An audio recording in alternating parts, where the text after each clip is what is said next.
ఈ రోజు రాత్రి అంటే అక్టోబర్ 28వ తేదీ రాత్రి రాహుగ్రస్త పాక్షిక చంద్రగ్రహణం. అసలు గ్రహణాలు ఎందుకు ఏర్పడతాయో పురాణాల్లో తెలిపిన ఒక విశేషమైన కథను ఇప్పుడు ఈ వీడియోలో తెలుసుకుందాం.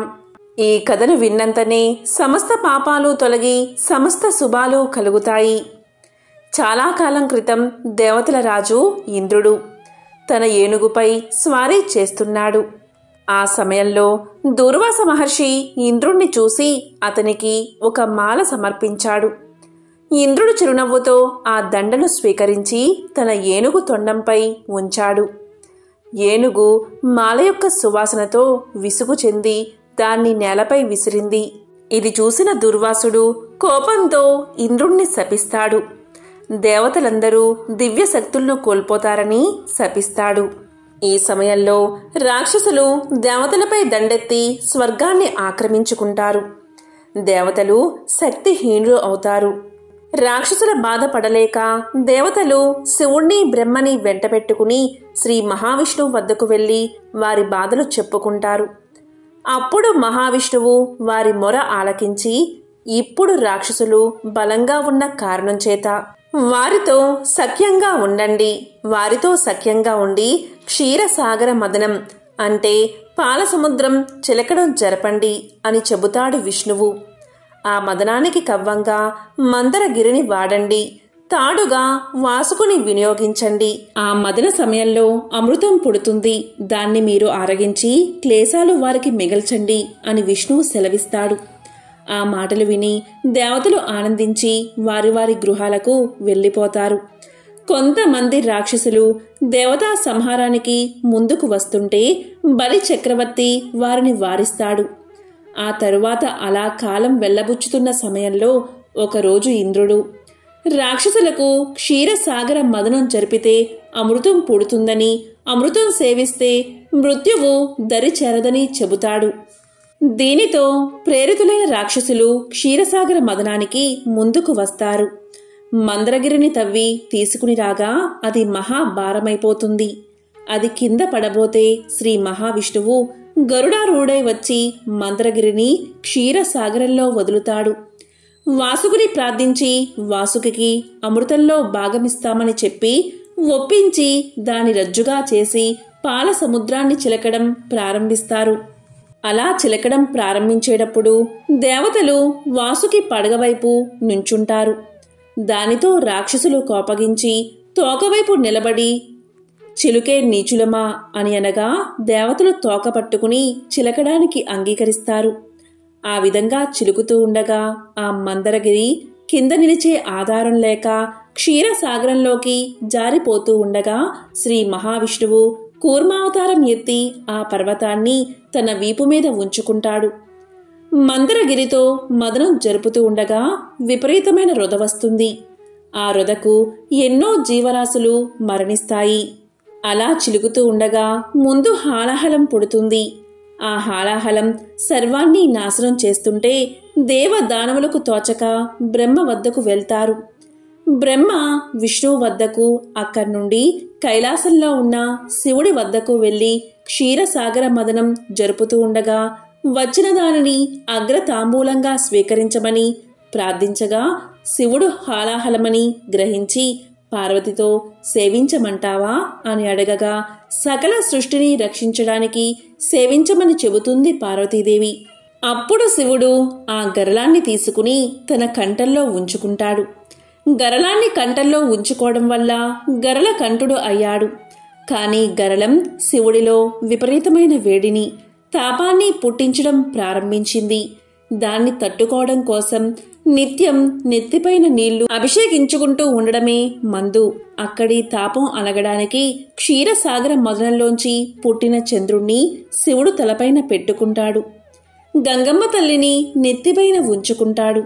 అయినా తాపం ఇబ్బంది పెడుతూనే ఉంటుందట శివుణ్ణి. కనుకనే భక్తులు శివలింగానికి నిత్యం ఉదకాభిషేకం చేస్తూ ఉంటారు.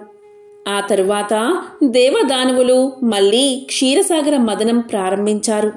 మదనం జరుపుతూ ఉండగా కామధేనువు పుట్టింది.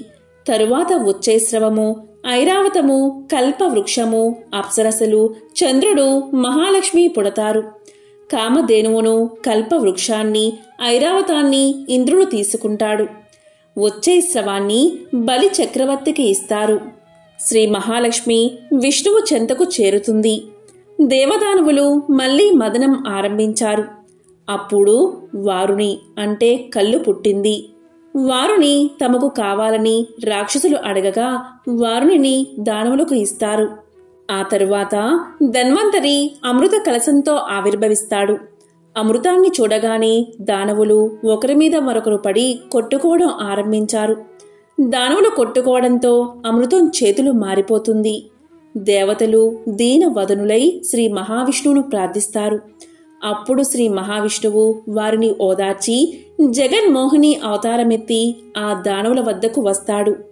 జగన్మోహిని రూపుడైన శ్రీ మహావిష్ణువు వయ్యారాలు వలకబోసుకుంటూ అటూ ఇటూ తిరుగుతుంటే రాక్షసులు ఆ జగన్మోహిని వెంటపడి అప్పటి వరకు జరిగిన కథ చెప్పి దేవదానవులు అన్నదమ్ములు అవుతారని, సాగర మదనం వల్ల అమృతం వచ్చిందని ఆ అమృతాన్ని వారిద్దరికీ పంచమని కోరతారు.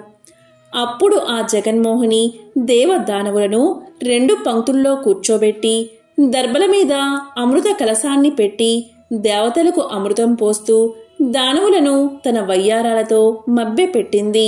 రాహువు అనే రాక్షసుడు అది గ్రహిస్తాడు. దేవతల పంక్తిలో కూర్చుంటాడు. ఆ విషయాన్ని సూర్యచంద్రులు తెలుసుకుంటారు. తమ సంజ్ఞల ద్వారా మహావిష్ణువుకు తెలియచేస్తారు. అప్పుడు విష్ణుమూర్తి సుదర్శన చక్రంతో వాడి తల తెగ నరుకుతాడు. ఈ విషయం పక్కన ఉన్న దానవులకు తెలియదు. కాని అప్పటికే అమృతం తీసుకుని ఉన్నందున రాహు చనిపోడు. తల మొండెం విడిపోయి తల రాహుగాను మొండెం కేతువుగాను పిలువబడుతూ వచ్చారు. సూర్యచంద్రులు అపకారం చేశారనే ఉద్దేశంతో ప్రతి సంవత్సరం రాహుకేతువులు సూర్యచంద్రులు మింగడానికి ప్రయత్నిస్తూ ఉంటారు. దీనిని సూర్యగ్రహణం, చంద్రగ్రహణం అంటాము. ఈ విధంగా చంద్రగ్రహణం, సూర్యగ్రహణాలు ఏర్పడ్డాయి. చంద్రగ్రహణం, సూర్యగ్రహణాలు అసలు ఏ జీవిపై ప్రభావం ఉండదు అనడం మూర్ఖత్వం. గ్రహణం ఎప్పుడు వస్తుంది అనేది మనకి ఆధునిక శాస్త్రజ్ఞులు తెలియచేస్తున్నారు. అలాగే మన పంచాంగకర్తలు కూడా తెలియచేస్తున్నారు. అయితే గ్రహణ సమయంలో పాటించాల్సిన నియమ నిబంధనల గురించి కేవలం భారతీయ శాస్త్రం మాత్రమే చెబుతుంది. రాహుకేతువు అనే గ్రహాలు సర్పరూపంలో సూర్యచంద్రుల్ని మింగేయడం వల్ల గ్రహణాలు ఏర్పడతాయి. అసలు చంద్రగ్రహణము అంటే సూర్యుడికి చంద్రుడికి మధ్య భూమి వస్తే భూమి నీడ చంద్రుడి మీద పడుతుంది. సూర్యుడి కాంతి వల్లే చంద్రుడికి ప్రకాశం కనుక ఆ సమయంలో చంద్రుడు కనబడడు. ఇలా చంద్రగ్రహణం ఏర్పడుతుంది. సూర్యగ్రహణంలోనూ చంద్రగ్రహణంలోనూ నీడ పడ్డం ప్రధానం. రాహుకేతువులని ఛాయాగ్రహాలు అంటారు. ఛాయ అంటే నీడ, అంటే గ్రహణ సమయంలో భూమి మీద చంద్రుడి మీద పడే నీడలని మన వాళ్ళు రాహుకేతువులు అంటారు. ఆధునిక సాంకేతిక పరిజ్ఞానం అవసరం లేకుండానే గ్రహణ సమయాలని వేల సంవత్సరాలుగా చెప్తున్నారు మన మహర్షులు. ఎన్నో పురాణాలలో, రామాయణ, భారత, భాగవతాలలో గ్రహణాల గురించి, ఆ సమయాలలో గ్రహస్థితుల గురించి కనబడుతుంది. మరి ఎంతో విశేషమైన ఈ రోజు భవిష్య పురాణంలోని ఒక విశేషమైన కథను ఇప్పుడు విందాం. అదే సుకన్య, చవనుడి కథ. సూర్యవంశంలో ఇక్ష్వాకుడు అనే రాజుకు సర్యాతి అనే సోదరుడు ఉన్నాడు. సర్యాతి కుమార్తె సుకన్య. సుకన్యను ఆ రాజు చవనుడు అనే మహర్షికిచ్చి వివాహం చేశాడు. చవన మహర్షి వృద్ధుడు, అంధుడు. అలాంటి వాడికి సర్యాతి మహారాజు తన కుమార్తెను ఇచ్చి పెళ్లి చేయవలసిన అవసరం ఎందుకు కలిగింది అని జనమేజయుడు సందేహాన్ని వ్యక్తం చేయగా వ్యాసుడు సుకన్య వృత్తాంతాన్ని సవిస్తరంగా చెప్పాడు. సర్యాతి మహారాజుకు సహస్రాధికంగా ప్రియురాళ్లు ఉన్నారు. అయినా పట్టపురాణులు 4 ప్రధానమైన వారు. వారిలో ఒక రాణికి కలిగిన కుమార్తె సుకన్య. సర్యాతి పాలించే నగరానికి సమీపంలోనే ఒక సరస్సు ఉంది. ఆ సరస్సు నిర్మలమైన నీటితో నిండి హంసలకు, చక్రవాకాలకు నిలయమై పద్మాలలోని మకరంద రసాన్ని ఆస్వాదిస్తూ జూంకారం చేసే తుమ్మెదల గుంపుతో ప్రకాశించేది. భృగు వంశంలో పుట్టిన చ్యవన మహర్షి ఆ సరోవర తీరంలో తపస్సు చేసుకుంటున్నాడు. ఏకాంత ప్రదేశంలో మౌన వ్రతం పాటిస్తూ నిద్రాహారాలు మాని ఇంద్రియ నిగ్రహం కలిగి అతడు తపస్సును కొనసాగించాడు. అతనిపై పుట్ట పెరిగిపోయింది. సర్యాతి మహారాజు కుమార్తె చ్యవనుడి తపోవన ప్రాంతానికి చెలికత్తెలతో కలిసి విహారానికి వెళ్ళింది. కొంతసేపు సరస్సులో క్రీడించి మరికొంతకాలం ఉద్యానవనంలో విహరిస్తూ చ్యవనుడు తపస్సు చేస్తున్న పుట్టను సమీపించింది. ఆ పుట్ట లోపల నుండి దివ్య కాంతితో ప్రకాశించే 2 జ్యోతులు సుకన్యకు కనిపించాయి. ఆమె ఆశ్చర్యపడి బాల్యాసహజమైన చాంపల స్వభావం వల్ల ఒక ముళ్ళుతో ఆ జ్యోతులను పొడవబోయింది. పుట్ట లోపల నుండి వలదు వలదు అనే శబ్దం వినిపించింది. అయినా సుకన్య ఆ మాటలు లెక్క చేయకుండా చాపల్యంతో ఆ జ్యోతులను పొడిచింది. ఆ ముళ్ళు పుట్టలోపలి చ్యవన మహర్షి నేత్రాలకు గుచ్చుకుని ఆయనకు బాధ కలిగింది. శాంత స్వభావుడైన ఆ మహర్షి బాధను అనుభవిస్తూ కూడా చలించకుండా తపస్సు కొనసాగించాడు. చ్యవన మహర్షికి జరిగిన అపరాధ ఫలితంగా పట్టణంలో ఉన్న రాజుకు, మంత్రులకు, సైనికులకు శరీర ద్వారాలన్నీ బంధించబడి భరింపరాని బాధ కలిగింది. అప్పుడు ఆ రాజు తమకు ఆకస్మికంగా ఈ బాధ కలగడానికి కారణం ఏమిటా అని ఆలోచనలో పడ్డాడు. తపోదీక్షలో ఉన్న చ్యవన మహర్షికి అజ్ఞానంతో ఎవరైనా అపచారం చేస్తే తత్ఫలితంగా మనకు ఈ బాధ కలిగి ఉండవచ్చు. కనుక చ్యవన మహర్షికి ఎవరైనా అపరాధం తలపెట్టారేమో చూసి రమ్మని తన మంత్రులను పంపించాడు.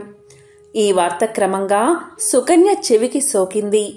ఆమె తన తండ్రిని సమీపించి చాపల్యంతో తాను చేసిన అకృత్యాన్ని తండ్రికి నివేదించింది. వెంటనే సర్యాతి మహారాజు మంత్రి పురోహితులను వెంటపెట్టుకుని తపోవనానికి వచ్చి మహర్షి పాదాలపై పడి తమ కుమార్తె చేసిన అపరాధాన్ని క్షమించవలసిందిగా ప్రార్థించాడు. అప్పుడు చ్యవనుడు జరిగింది తెలుసుకుని తనకు మహారాజుపై కాని రాజకుమార్తెపై కాని కోపం లేదని, తనకు అపచారం కలిగినందుకు మహారాజు అతని పరివారం బాధపడ్డం దేవీ మహిమ వల్ల జరిగి ఉంటుందని వివరించాడు. వృద్ధుడైన తాను ఇప్పుడు అంధుడు కూడా అయినందువల్ల తనకు పరిచర్యలు చేయడానికి రాజకుమార్తెను తనకిచ్చి వివాహం చేస్తే కష్టాలు తొలగిపోతాయని వివరించాడు చ్యవనుడు. సర్యాతి మహారాజు తన కన్నబిడ్డను వృద్ధుడు అంధుడు అయిన మహర్షికిచ్చి వివాహం చేయడానికి మనస్కరించక బాధపడసాగాడు. ఈ సంగతి తెలిసిన సుకన్య తనకు తానే ఆ మహర్షిని వివాహం చేసుకోవడానికి సుముఖతను వ్యక్తం చేసి తండ్రిని ఒప్పిస్తుంది. గత్యంతరం లేక ఆ రాజు చ్యవన మహర్షికి సుకన్యను ఇచ్చి వివాహం చేస్తాడు. సుకన్య పతిసేవా పరాయణురాలై కాలం గడపసాగింది. వశిష్ఠుడికి అరుంధతి వలె, అత్రి మహర్షికి అనసూయ వలె నిరంతరం భర్తను కనిపెట్టుకుని ఉంటూ వేళకు అన్న పానాదులు అమర్చుతూ ప్రియోక్తులతో అతని మనస్సును అలరిస్తూ దేవతలు సైతం మెచ్చుకునే విధంగా పతి భక్తి కలిగి అన్ని విధాలా అతనికి అనుకూలవతి అయి ప్రవర్తించసాగింది. ఇలా ఉండగా ఒకనాడు ఆమె పాతివ్రత్యాన్ని పరీక్షించాలని అశ్విని దేవతలు భూమికి దిగివచ్చారు. ఆమెను సమీపించి, నీవెవరు, నీ తండ్రి ఎవరు, చూడగా నీవు రాజకుమార్తెవలే కనిపిస్తున్నావు. ఏ పరివారమూ లేకుండా ఒంటరిగా ఈ సరస్సులో స్నానానికి వచ్చావేమిటి? నీ భర్త ఎవరు? దివ్య శోభతో లక్ష్మీదేవి వలె ప్రకాశిస్తున్నా నిన్ను చేపట్టిన నీ భర్త ఎంతో భాగ్యవంతుడు కదా. అతని అదృష్టాన్ని మేము ఏమని ప్రశంసించగలము? నీవు తిరుగాడుతున్న ఈ భూమి దేవలోకం వలె పవిత్రమై అలరారుతుంది. నీ వృత్తాంతాన్ని మాకు చెప్పు అన్నారు అశ్విని దేవతలు. దాంతో సుకన్య తన వృత్తాంతమంతా వివరించి తమ ఆశ్రమానికి వచ్చి తమ ఆతిథ్యం స్వీకరించవలసిందిగా, తన భర్తను సందర్శించవలసిందిగా భక్తి వినయ సౌశీల్య గుణాలతో ఆహ్వానించింది. ఆమె వృత్తాంతం విన్న అశ్విని దేవతలు ఇలా పలికారు. వృద్ధునికి నీ తండ్రి నిన్ను ఎలా సమర్పించగలిగాడో మాకు అర్థం కావడం లేదు. నిన్ను చూస్తుంటే జాలి వేస్తుంది. అడవి కాచిన వెన్నెల వలె నీ జీవితం నిరర్ధకమైపోతుంది. సుగింపదగిన దశలో ఇలా ఆశ్రమవాస క్లేశాలతో కాలం గడుపుతున్నావు. మా ఇద్దరిలో ఒకరిని వరించు, దివ్య భోగాలతో సుఖంగా ఉండగలవు అని ఆమెను ప్రలోభ పెట్టారు. ఆ మాటలు వినలేక సుకన్య తన చెవులు మూసుకుంది. భర్తను మనసులో తలుచుకుంది. కశ్యప వంశంలో జన్మించిన దేవతలైన మీరు నాతో ఇలా మాట్లాడడం భావ్యం కాదు. ఇది ధర్మ విరుద్ధం. మీరు వచ్చిన దారినే వెళ్ళిపోండి. లేని పక్షంలో ఇప్పుడే మిమ్మల్ని శపిస్తాను. తపోధనుడైన చ్యవన మహర్షికి అర్ధాంగిని నేను అని ఆవేశపడింది. సుకన్య ఇలా కోపంతో అశ్విని దేవతలను శపించబోగా వారు ఇలా పలికారు. నారీమణి, శాంతించు. నీ పతిభక్తికి మాకు సంతోషంగా ఉంది. నీ భర్తను యవ్వనుడిగా, రూప సంపన్నుడిగా, నేత్రవంతుడిగా చేస్తాము.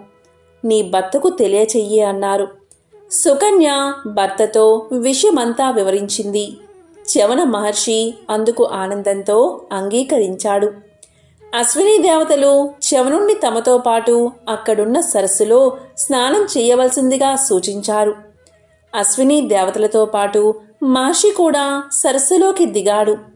సమాన రూప లావణ్య విలాసం కల ముగ్గురు తేజోమూర్తులు ఒకేసారిగా సరస్సు నుండి బయటకు వచ్చారు. వారిని చూసి సుకన్య దేవతలు తన్ను ఇంకా పరీక్షిస్తున్నారని గ్రహించింది. జగన్మాత అనుగ్రహంతో మాత్రమే తాను ఈ కష్టం నుంచి గట్టెక్కగలనని భావించింది. అప్పుడు సుకన్య, జగన్మాత, ఈ ఆపద నుండి నీవే నన్ను ఆదుకోవాలి. త్రిమూర్తులకు తల్లివై, జీవులకు భుక్తి ముక్తి ప్రదాయినివై, ఆశ్రయించిన వారికి కొంగు బంగారమై, అనుగ్రహ స్వరూపిణివై, అలరారే దివ్య జనని నా పతిని గుర్తించే శక్తిని అనుగ్రహించు. నన్ను కృతజ్ఞురాలను చెయ్యవమ్మా అని ఆర్తితో ప్రార్థించింది.